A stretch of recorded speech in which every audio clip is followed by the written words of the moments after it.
Day 8 ng Ulam Ideas, Burger Steak.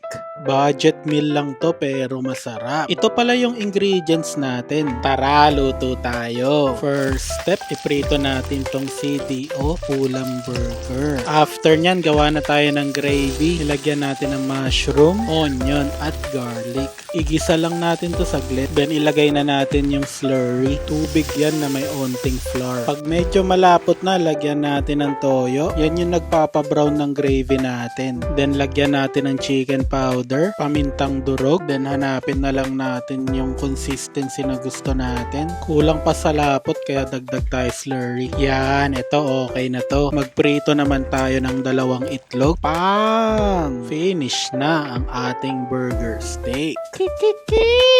Mura na, masarap pa. O alam nyo na, yung costing at ingredients nasa baba. Tara, kain!